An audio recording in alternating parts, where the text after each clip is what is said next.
Hey everybody! I may not have made it to Gen Con this year, but I did find a Gen Con release that you will not want to miss.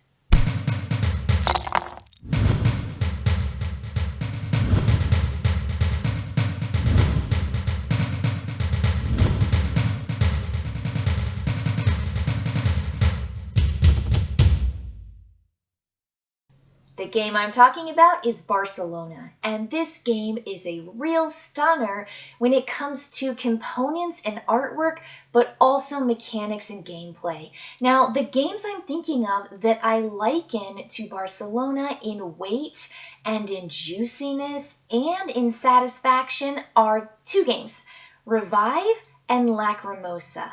Those two games have been real standouts for me in the last year or two because of how much I can just sink my teeth into the game and how satisfying the game is, because I want to sit down and play a great 2-hour Euro game, and that's what Barcelona offers. Now, you might be faster at it than I am, which is great, but I try to give you the time that it takes me to play it. It's probably more like a 90-minute game, but wow, does this have a lot to offer.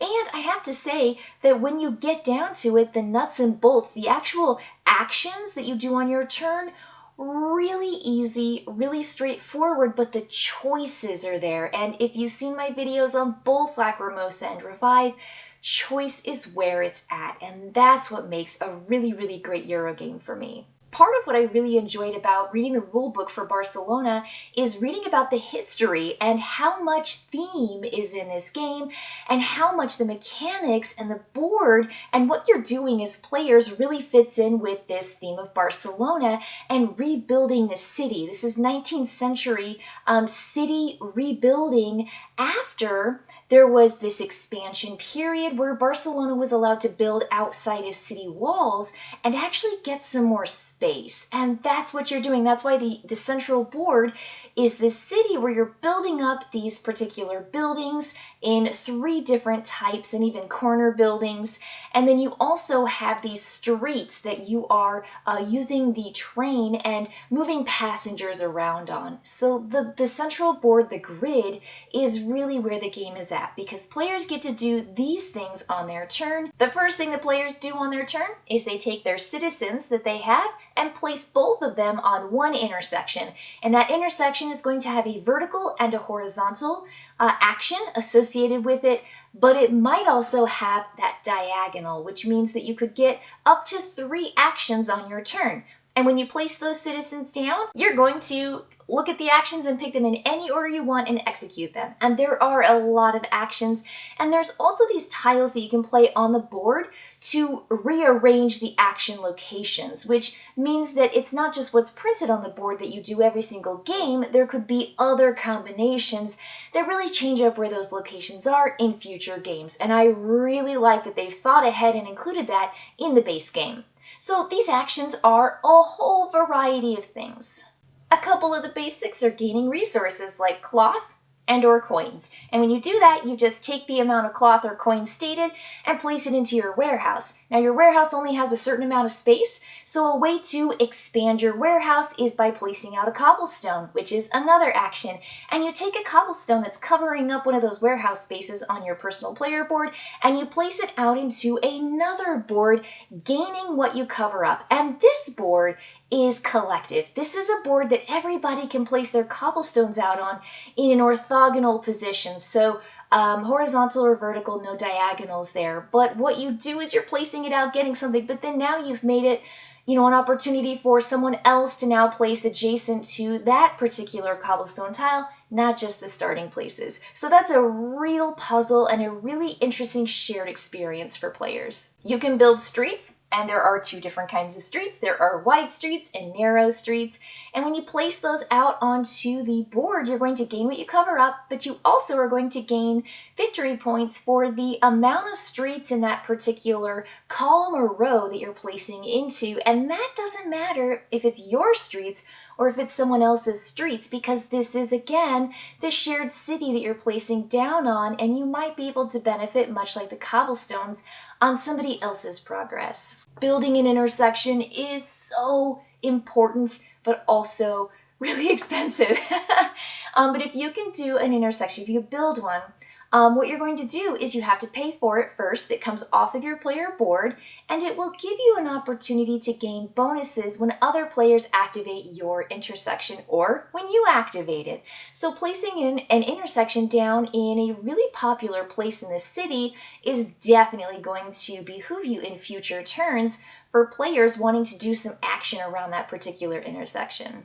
On your player board, you also have a space for a Modernisme project, and you can improve a project by moving a cube up, thereby increasing its multiplier for a particular Modernisme project tile that you take. And those are going to be two different actions. And when you take a project, you look at the supply. There's like a market available to all players, and you will take one of those and place it onto your board. And of course, with any of these actions, there might be requirements like coins or cloth or things like that that require you to pay certain things to then put something in it to essentially fill that particular slot. So both of those are great ways to get victory points at the end of the game. The next action is building a public service. And there are more of these public service types than you use in the game. So every time you play, you could essentially select a variety or a combination of these public service buildings that change up the game and give you different bonuses for building these buildings, which they will give you a variety of really, really cool stuff and movement on the Serta track, which I haven't talked about yet. Plus, the first person to get to that particular public service tile gets a higher amount of victory points, and it gets lower and lower as you go. So if you are second or third to get to it, you're not going to earn as many victory points, but there's still amazing opportunities for, again, a variety of bonuses and victory point opportunities. Moving your tram allows you to drive around on the streets of Barcelona in that central grid that you are placing down citizens and building buildings on. And when you do this, you're taking passengers from your board and placing them out. So yes, the more passengers that you take off of your board and place into the central board means more victory points for you and possible bonus kind of domino victory points if you've taken those Modernisme tiles that are based on your passengers and driving your tram around. Once a player has placed their two citizens down on an intersection and taken the associated actions of the vertical, horizontal, or diagonal opportunities, they will then be required to build a building if they have the correct color or type of citizens present on adjacent intersections. And you can only take the top tile from a particular stack for that activation period. So there's a possibility to grab the necessary citizens from the tops of an adjacent intersection to a building space. And you're building a building that could be the basic tier, or it could be a middle tier, or it could be a top tier, or of course it could be a corner piece. And these different levels of buildings require different citizens to be present, and they also are going to give a variety of bonuses like victory points, movement on the Serta track, or movement down on that particular track. So it's up to you, if there is a choice, which building are you going to build with which citizens that are available to you. But it is mandatory, so you are required to build a building. And when you do that, what you're doing is you're taking those citizens that are building the building and placing them down on this scoring trigger track. And that is when you're going to actually score in these interim scorings before you get to the end of the game. And that's how the game paces itself. That's how the game moves and shows you where you are in the game. Are you in the first third? Are you in the middle third? The last third? Are we right about to score for final scoring? You can always keep your eye on that citizen track at the bottom, because we're going to have interim scorings based on those citizens building the buildings and being put down in that bottom space. Once one citizen track, the blue, green, or pink, is filled up in that very first section, that's going to trigger your scoring. And the scoring is based on a tile that you randomly selected at the beginning of the game and place face up in that area. And you're going to score that, and everyone knows you're scoring that particular thing. So in the first phase, you're really going for that particular scoring. But after that, it's done, because in phase 2, when you move into the kind of middle game, you have a different goal that you're scoring for. And the same thing for that third phase after you fill up one of those citizen tracks yet again. So that's a really, really fascinating feature. And not only are you scoring what that particular tile says, you're scoring it and multiplying it times your position on the Cerda track. And so you're always moving up on this track. Is it times 2? Is it times 3? Is it times 4?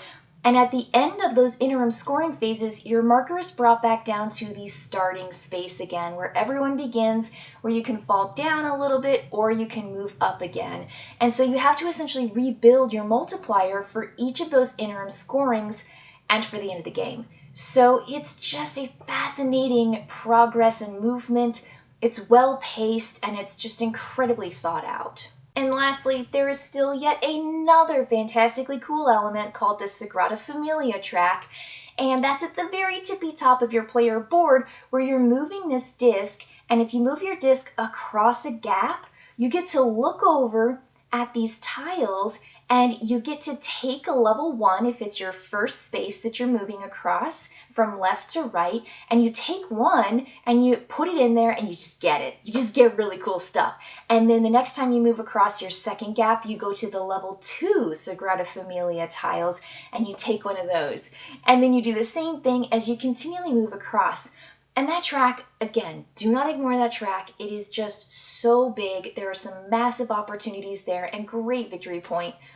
Just juicy, juicy choices out there. So I think that's just yet again another fantastically cool element. So overall, I think Barcelona has a wonderful, wonderful replayability and just sink your teeth in juiciness that I am looking for when I want to play that medium to maybe medium heavyweight game, a Euro game. I think it works so well. It is just a real race, but you have a lot to keep in mind, but there are too many things to do, so you really have to kind of pick and choose.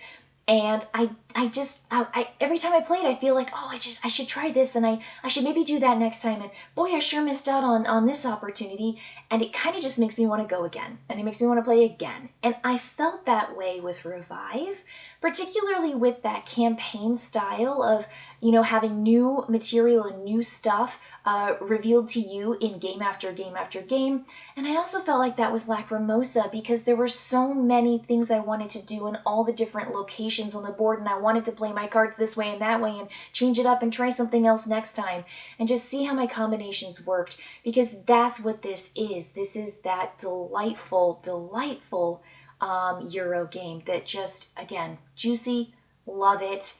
The variety with all the different tiles is there. Absolutely 100%. Replayability is there. The quality is there. I think this is just a really smart game. I think it works together so well when you look at all the different elements and the different components. And I think about, well, what would I do to kind of change things, or do I have any critiques about how it works, or is it fiddly, or did I find myself unengaged, or did I not like the colors used, or I'm trying to find something, and I honestly just don't feel like there is anything there for me to really pick at, because it is so grounded in the historical context and in that theme. It makes so much sense. You're building buildings, you're building streets, you're driving passengers around on your tram, and you're just really living in this wonderful Barcelona space. And I think the quality's there, and I just wanted to join my other really, really favorites of just this last couple years of these delightful games of that particular genre, length, and I guess strategy type. So big thumbs up here for Barcelona. And again, even though I didn't make it to Gen Con this year, boy did I feel like I got a real Gen Con gem in Barcelona. Okay, everybody, I'll see you next time. Bye.